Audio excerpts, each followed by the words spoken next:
தூக்கிட்டல. Hey, அது எவ்வளவு பெரிய கோட்டை, அது எப்படி தூக்க முடியும்? நான் பார்த்தாலே தெரியுது நீ ஏதோ பண்ணிருக்க. உண்மையை சொல்லு. தூக்கிட்டல. விட்டுருவோமா? அப்போடு மச்சான் என்ன எத்தனை மணிக்கு கால் பண்ணிருக்கீங்க? என்ன பிரச்சனை? யாரா தூக்கிட்டாடா. படம் டிக்கெட் புக் பண்ணிட்டாடா. பைத்தியங்களா நீங்க? டேய் மச்சான், Dinesh first day first 4 ticket வச்சிருக்கானா? நான் ஒரு டிக்கெட் 1000 ரூபாய்ன்றான். பரவாயில்ல மச்சான், வாங்கிடு. அப்படியா? நான் போய் அவன ஃபயரா இருக்க நானு. சரி ஓகே ஆகாஷ், நீயே சொன்னா உனக்கு சேர்த்து வாங்கிடலாம். நான் வரலடா. நான் 4 நாள் கழிச்சு பீஸ்ஃபுல்லா போய் டேய் பாத்துறேன். மச்சான், என்னடா இருந்தாலும் ஃபர்ஸ்ட் டே ஃபர்ஸ்ட் ஷோ பாக்குற மாதிரி வருமாடா? நீ போயிட்டு வந்து சொல்லுடா. அப்புறமே நம்ம வெளிய போவோம்டா. டேய் வெள்ளலாம் இல்ல, அது முடிச்சு அப்படியே இன்னொரு படம் போடுடா. நீங்க என்னடா படமா போயிட்டு இருக்கீங்க? மச்சான் அந்த படம் பார்த்தா லாஜிக்கா நிறைய மிஸ்டேக் இருந்துடா. டேய் லாஜிக்கா இருந்தாலும் கதையில ஒண்ணுமே இல்லையா? நீங்க எங்க போனாலும் படத்தை பத்தி பேசினே இருக்கீங்க. எல்லா படத்தையும் பார்த்த மாதிரி பண்றீங்க. பாத்துடா.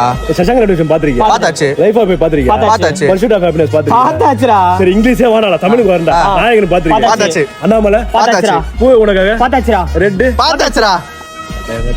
இப்ப நான் சொல்ற பத்தி நீங்க பாத்து இருக்க மாட்டீங்கடா.